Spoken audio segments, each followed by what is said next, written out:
धनु राशि व्यक्ति मानक पई वर्षटी किभଳି रहइबो तेबे दर्शक बंधु राशि चक्र नवम राशि होची धनु राशि। धनु राशि एवं धनु लग्न बा जहाँ नाम राशि रे धनु राशि वर्ष प्रारंभ राष्ट्राधिपति बृहस्पति षष्ठ स्थान अवस्थान हेतु उभय धन आउ कर्म स्थान रे सफलता प्राप्ति हेब। आपण जो जगह कर्म करूछंती उत्तरोत्तर उन्नति हेब।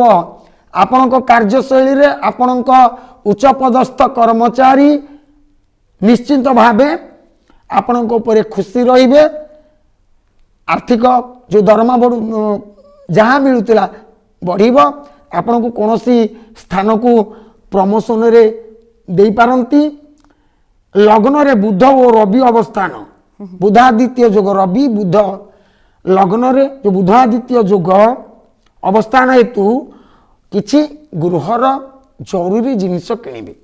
आसबाबपत्र हो एसी फ्रिज एनी जिनिस किछि उपकरण गृह उपकरण जिनिस किणिबार जोग रही जहाँ कि से मूल्यवान वस्तु हेतिबो।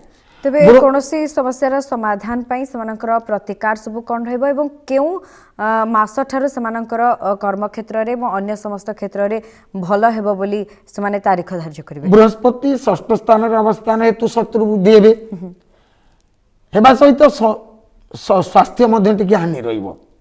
को 14/5/2025 मे 14 तारीख ठारू जेतले बृहस्पति सप्तमस्थ हेबे सबु काम रे सफलता मिलिबो। आपण मे 14/5/2025 पर ठारू जे कोनोसी कार्य आरंभ करिवे नियाति पक्षे भल रहिबो। मार्च 29 तारिख शनि जेतले बकरी चलन हेबे जो समस्या थिबो से समस्यार समाधान हे जिवो।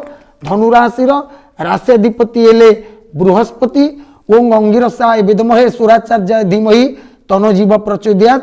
यही मंत्र सहित देवी माता उग्रतारांक ध्यान स्तोत्र पाठ करंतु पूजार्चना करंतु। प्रत्येक गुरुवार दिन किछि हळदिया फूल क्षीर देहरे किछि हळदी गुंड बा कंचा हळदी टिके घोरी क्षीर रे पकाई शिव मंदिर रे अर्पण करंतु। देखिबे दिन वर्षटी बहुत बढ़िया रे कटिबो।